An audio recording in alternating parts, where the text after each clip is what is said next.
Happy Wednesday, everyone, and thank you so much for joining us tonight on UpNorthLive Unscripted at 6:30. I am Maya Engel, live in our digital studio, and we are going to turn things over to our meteorologist, Trevor Robideau, assuming that he is ready to go. Let's bring him in and see what happens.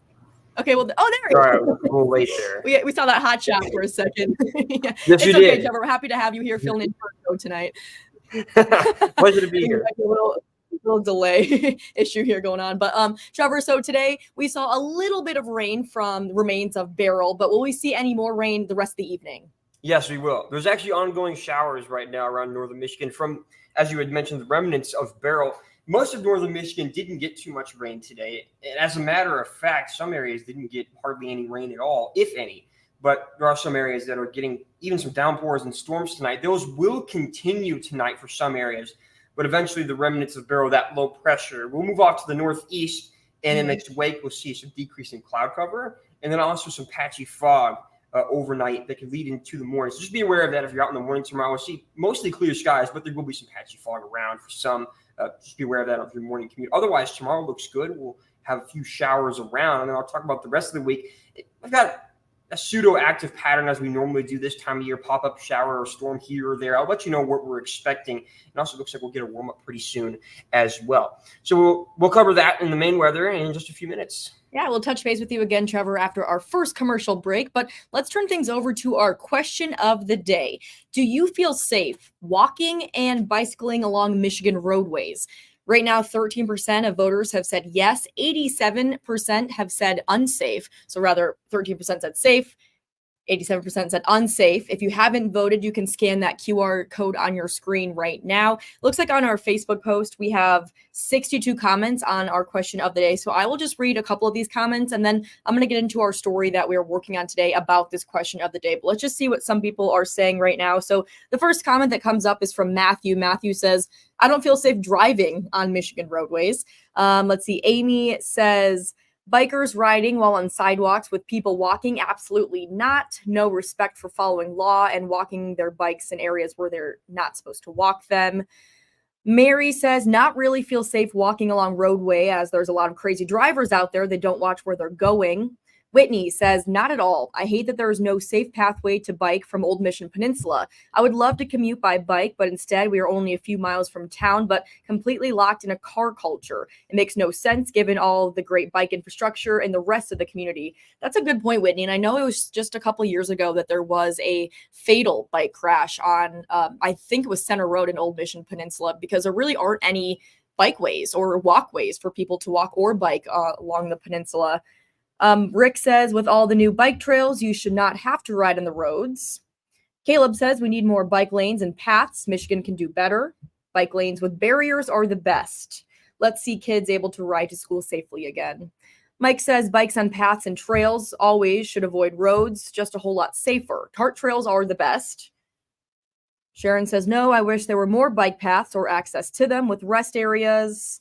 Laura says only on a sidewalk. So we are curious what you think about this. So if you want to leave a comment on our Facebook post, or you can leave a comment on this live stream right now, if you feel safe walking and biking along Michigan roadways. Now, the reason why this is our question of the day is because there was a newly released report by the Michigan State Police Criminal Justice Information Center, and it shows overall traffic crash numbers in the state fell in 2023. However, pedestrian and bike-related crashes increased by about 10%. So this is a story that our anchor and reporter Mark Shillette was working on today. We're going to check in with Mark right after we show this story, but first of all, here is Mark with more on this new report. The things that are great for cycling to keep you safe. At Brick Wheels in Traverse City, they have all the cool new bikes and all the things that Kyle Larson suggests cyclists consider to boost their safety while out on the roads. High-vis equipment on, keeping a helmet on, wearing a helmet, wearing high visibility equipment, and using lights.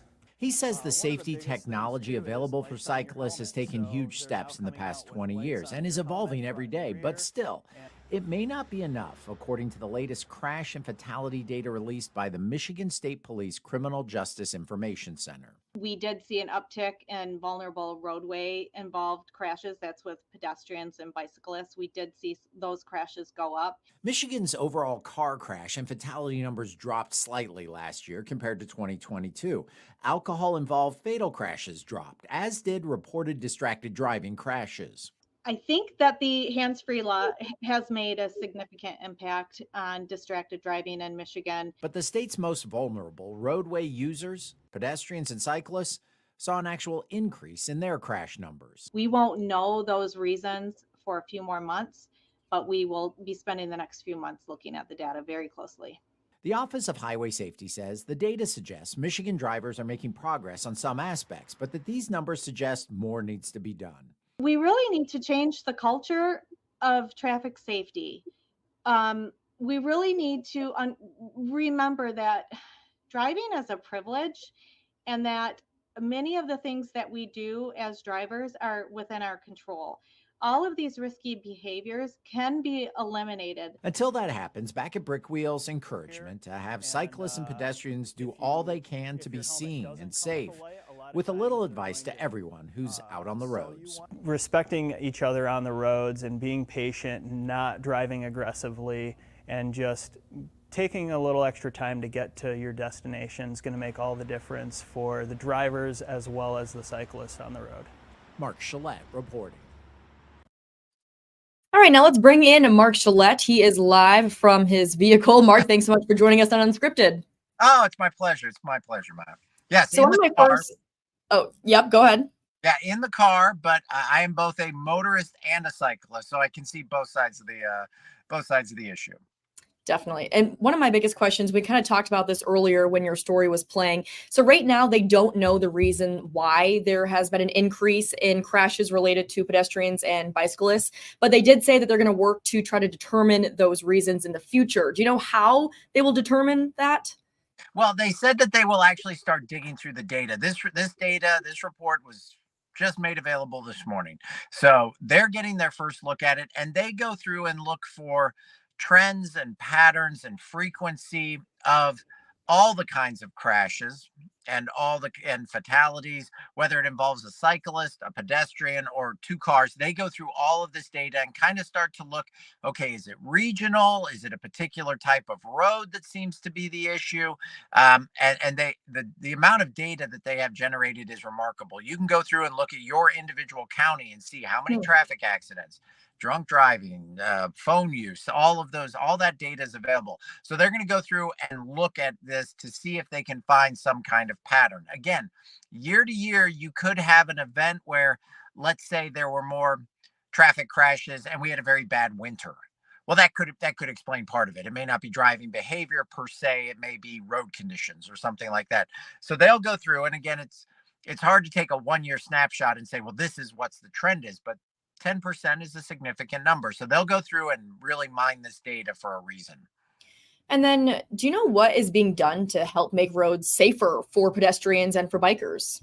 Well, I think if you look, individual communities have done things like install bike lanes, but also there's an educational factor. And everybody I spoke to today was like, stress the importance for both cyclists and drivers to get better educated on what the rules of the road are, what the expectations are, because this is literally and figuratively a two-way street, if you will. There's responsibility on both parts. And if it's easy for the motorists to blame the annoying cyclists, and it's easy for the cyclists to say, I have a right to be here.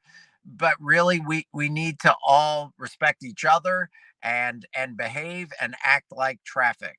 I'm a cyclist. I see motorists do things that you're like, come on. But I also see cyclists do things where you're like, you're in traffic, you need to behave and act like traffic. So it's a two-way street. There has to be an appreciation and understanding and some respect going both ways. And I think one of the biggest things too is just to be aware. So if you are biking, you have to be a little extra aware of the surrounding cars around you, because sometimes when you're driving, you don't always expect to see bicyclists out on the roads. So like you said, it really goes both ways. And be seen. That's a big part of it. Wear those visible clothes, and that doesn't matter whether you're on a bike or you're walking. Have a light on you. Behave predictably and as you should. Don't dart across the street. Don't, come out of an alley on a bike super fast and just jump into traffic. Act, but also be seen. Nobody wants to be involved in an accident on either side. So be seen, and then wear the protective clothing like a helmet, and take those kinds of steps, so that you can limit or lower your chance of being in a crash. Right. And then on the other side, as a driver, you kind of just have to always be aware that there could be bikers out there, especially in a community like Traverse City that is very biker friendly. I know when I started driving around Traverse City, I wasn't used to seeing all of the bikers. So I really had to take a minute to be like, okay, everywhere I go, I have to keep my head on a swivel and make sure I'm always just aware of my surroundings and if there are any walkers or bikers. Well, absolutely. And we say bikers, and there's a difference between like a cyclist and a biker on a motorcycle, Oh, right? true. Yeah. But motorcycles, they often say, when there's a serious accident, I didn't see him. And think of how much bigger a motorcycle is than a bicycle.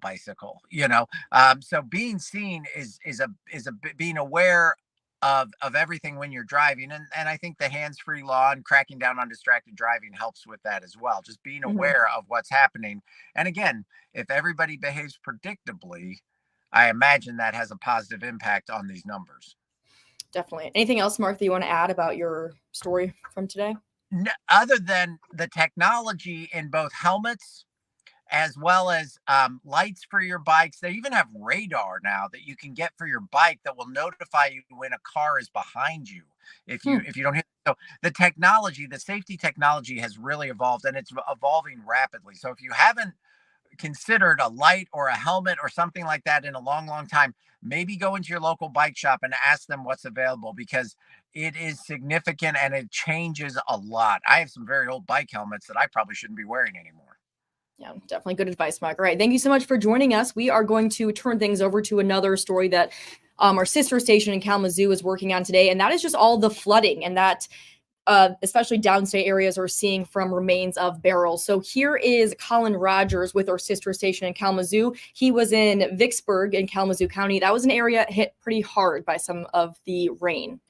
Pounded areas in West Michigan, all thanks to the remnants of what was Hurricane Beryl. The Kalamazoo County Road Commission was prepared and ready to respond to any road hazards from the rain. It's quite a heavy rain event. These are one of those very few that we get in the summer. We were out there all night keeping an eye on things. There was definitely some water over the road, none to the point that we felt we needed to close the road, but definitely to the point where we do advise the public to please drive carefully, helps to avoid that hydroplaning. Near Vicksburg, there have been several reports of over 6 inches of rain that fell. With a lot of rain in a short amount of time, drainage and sewer systems are having a hard time keeping up. The systems are only designed to handle a certain amount of rainfall, and this heavy, heavy rainfall, it's so unusual that they are not designed to handle that, at least, for that short term, but definitely within that 24 hours to 48 hours following that rain, we expect to see that going back down. One particular area on East V Avenue not only saw flooding from this round of heavy rain, but consistently experiences flooding. One homeowner, who wished to remain anonymous, tells me every time it rains heavy, water is flowing over the road and her driveway. I spoke with another resident along this stretch of road who told me that she has spent thousands of her own dollars to protect her property from the floodwaters. Residents on this road are tired of the issue reoccurring and are demanding answers from the Kalamazoo County Drain Commissioner's office.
Well, hello there. Well, certainly a cloudy and for some even rainy day today around northern Michigan. Some showers on and off from the remnants of Beryl, and we're still seeing that here tonight.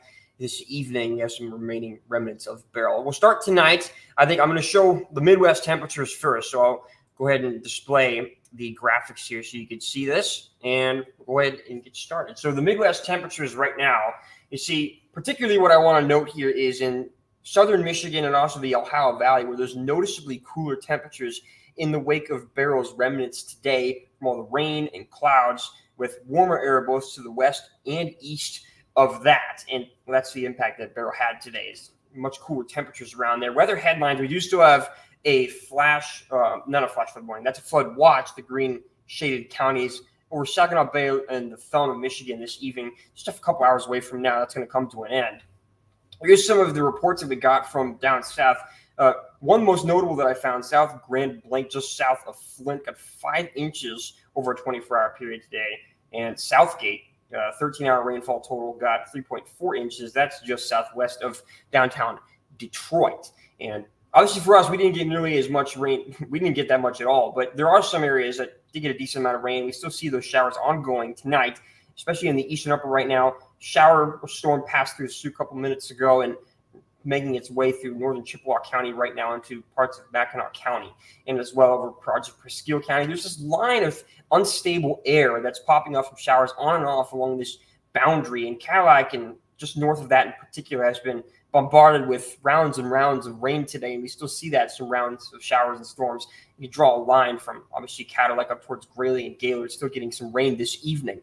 Off to our east, the continent of the Northeast, getting lots of storms and rain from this remnants of Beryl. You see that that's the red box there showing a tornado watch in effect over millions of Americans this evening. And already I've seen multiple tornado warnings from that as well. And to our west, that system is going to impact us tomorrow to give us some clouds and a couple showers as well. So for the remainder of tonight, you're going to continue to see those showers on and off, especially along that boundary. But as we progress very late tonight, that system of Beryl is eventually going to move off to the northeast, and it's going to take all the rain and clouds with it. Now, as we get towards tomorrow morning, I think we'll see mostly sunny skies in the morning, no problems there, although I do think we will run into some fog. That is going to be the main issue tomorrow morning, is some patchy fog in areas. Other than that, that should clear out by late morning into the afternoon. We'll start to see some cloud cover from that system, but still overall, I think mostly, partly to mostly sunny tomorrow. Then later in the evening, well past the afternoon, I think we're going to work in some pop-up showers and storms, but this is mainly along and east of I-75 tomorrow. Otherwise, aside from a few pop-up showers and maybe a couple of storms, I think tomorrow will be a really nice day, much better than today. Temperature outlook, we are going to get into the 90s in some areas over the next couple of days, especially early this weekend. Marine and boating forecast, we are going to be on the water. I think much better day for that. Obviously, we're not expecting any major rain tomorrow. Waves 1 to 2 feet of the north to becoming west wind, 10 to 20 miles per hour. So for the remainder of tonight, as I mentioned, those rain showers are ending, decreasing cloud cover. That's going to give way to some patchy fog very late tonight into tomorrow morning. And then tomorrow, pleasant day outside of a few pop showers and storms with a calm wind, 75 to 82 tomorrow. And then we'll hold on to those pop showers and storms possible in the northern lower on Friday as well. Great start to the weekend. And then Sunday and Monday, we can have some rounds of rain heading through as a cold front passes.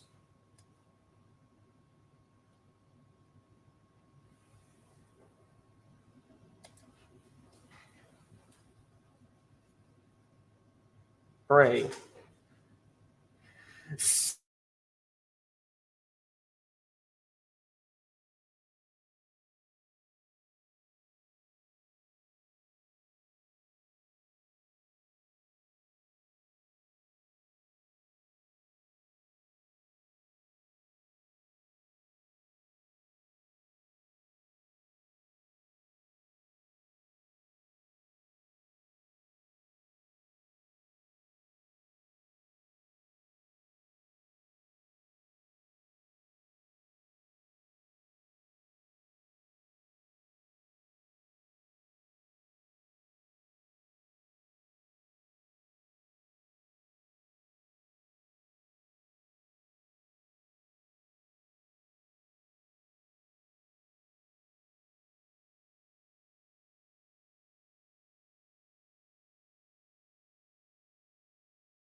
Welcome back, everyone. I'm going to bring in Harrison Beebe live from the Content Center. And Harrison, I am going to make you full screen. It's not because I'm having a bad hair day, but just because my camera's being a little funky. So I figured let's just focus on you and what you're going to be covering today in the sports world.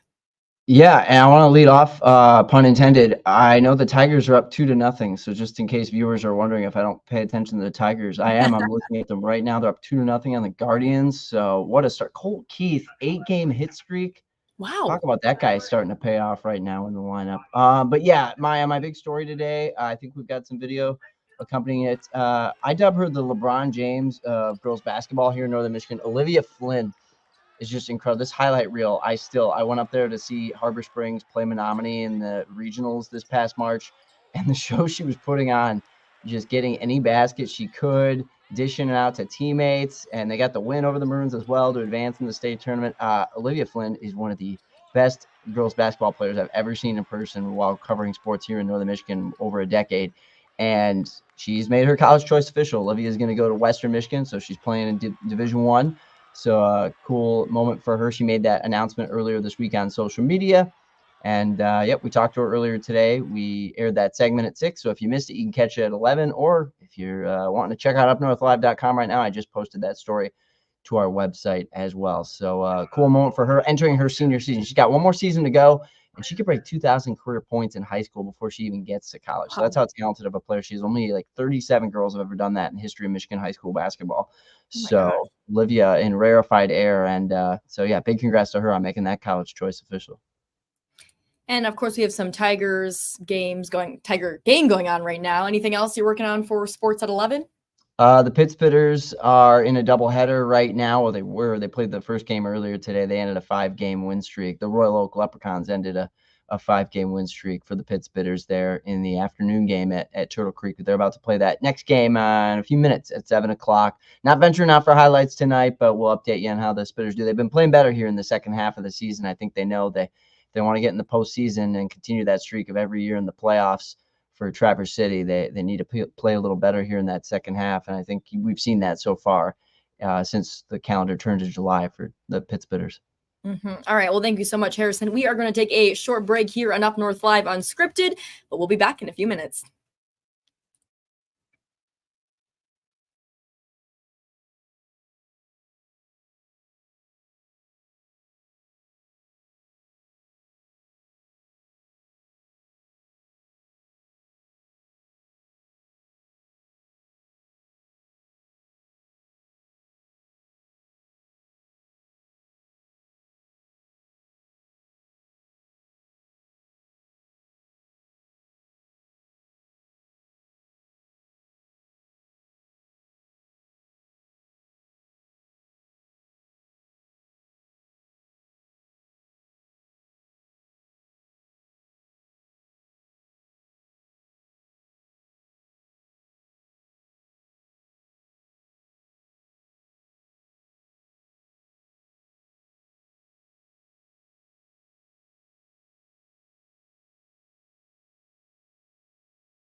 Welcome back, everyone. My camera is off, but I am still here. I do want to apologize for my camera issues tonight. I know I was looking a little fuzzy out there, so that's why I thought it was just best to turn my camera off for the outro for the show. But I want to thank you all so much for joining us on Up North Live Unscripted. We will see you back here tomorrow night, and hopefully without any camera issues. Take care, everyone.